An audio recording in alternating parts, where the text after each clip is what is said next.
Still working on this thing.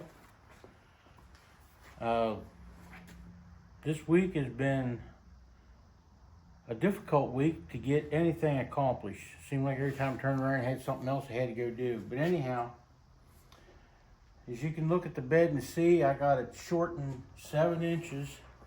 And if you look, I did exactly what I said I was gonna do. I took this piece, laid it over top, scribed it, made it fit. Now, a little clue for you. When you do something like this, come back at least 3/4 of an inch top and the side. Now, the bottom doesn't matter because it goes into a straight bend. When you take it off, just cut straight down. Leave that 90-degree bend on there because there's a piece goes on the bottom then. Then I took a piece of angle iron and set it vertically in here, clamped it up here so I could get my piece lined up. Then I welded it, just spot welded it.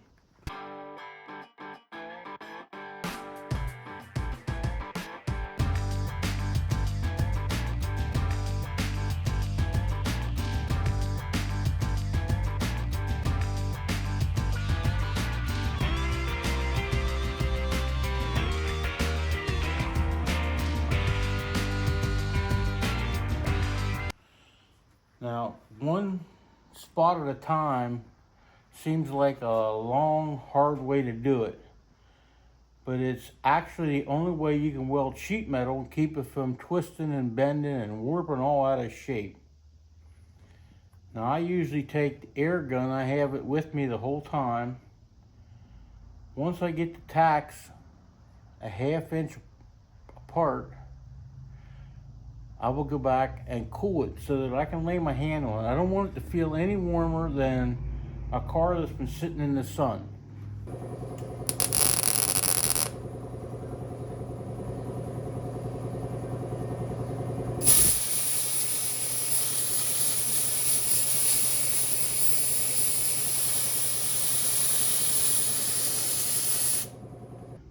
If it feels warmer than that, keep cooling it down with the air.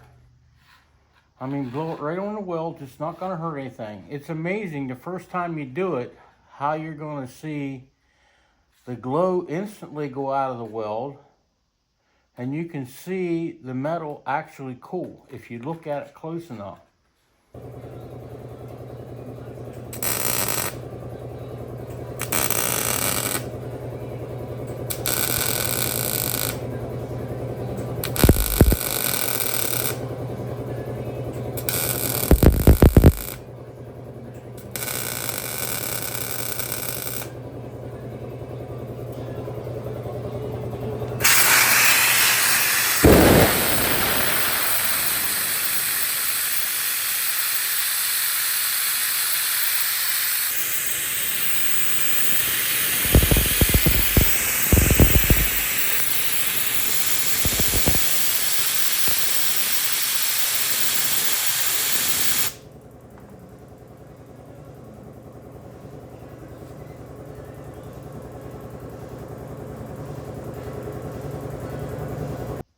I go back and I'll do 5 tacks.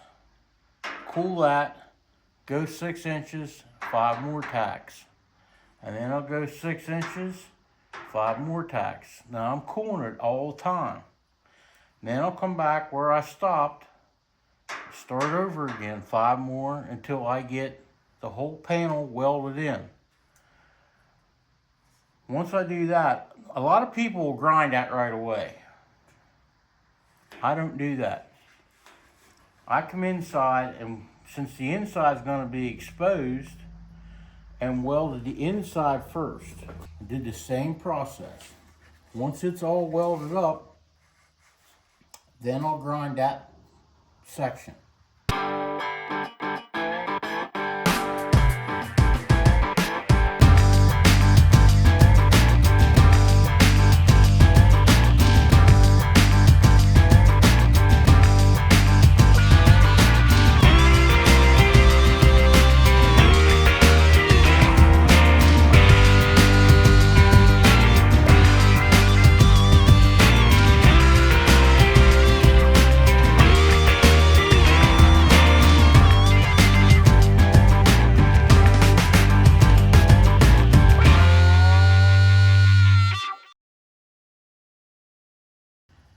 just cut a piece of flat that was oversized this way and this way. Came in 7/8 of an inch is what this lip is right here. Stuck it in the brake and bent it 90 on it. Then I put it in place. This time I didn't put the angle iron up and down. I ran it the length of the bed. That way you don't get this twisted in it. If you get it twisted this way, you run into all kinds of problems again. Now, the cameraman was here the other day when I was doing a lot of this, and he saw me cheat a little bit. I went and got my big adjustable wrench and tweaked it a little bit because it pulled before all I did was just tack it and it pulled a little bit. Now, since it was only tacked, I could move it. Once it's welded solid, you wouldn't think it, but it's just like bending a fresh piece of sheet metal in. Actually, it's harder to bend it on that weld than it is to bend it beside it. That weld is actually harder than the steel. I know I'm about where I need to be because these two holes right here, there's two of them in this bracket. Actually, that's the factory rivet holes. So what I'll do, I'll line that up. I'll put two like 1/4-inch bolts or something in there, just something to line it up. And then the other side, it's missing, that piece was rotted completely off, so I don't have it. But I'll take measurements and make it the same as this side. I just laid out for the stock stake pattern holes, and I made them the same as the front ones. The back ones were not the same. The back one, actually this is the front of the bed. The front ones are actually up here, almost level with this. And it had another piece down inside the stake pocket. The stake pockets that were on here before came straight down and then curved in. I don't know why. Styling, I guess. But I'm gonna copy the ones that's on the back. If you look at how they come down and they flare out at the bottom. And that's what I got this piece of cardboard for. I was just getting ready to lay it up against one of these and trace it. And I'll actually make the stake pocket in 3 pieces.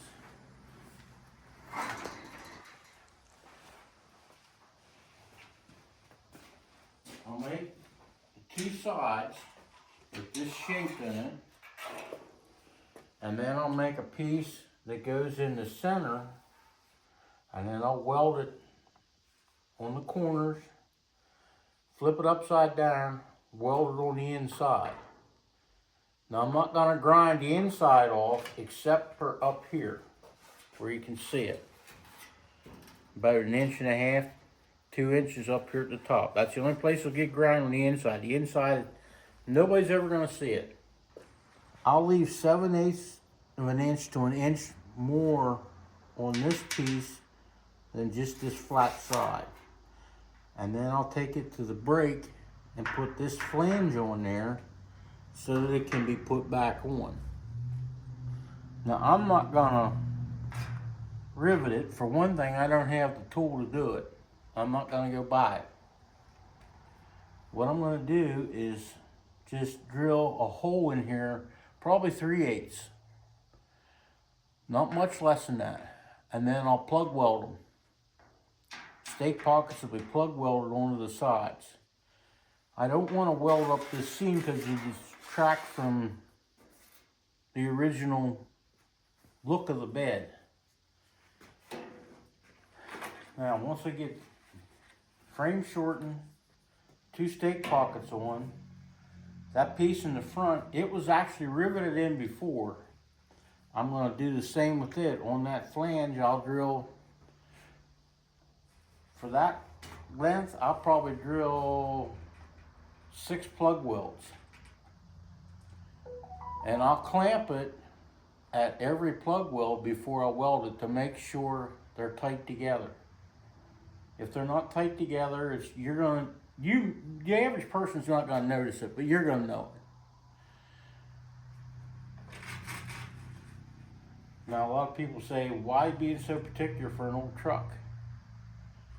Because it's going to be my showpiece for what I can do and what I can't do.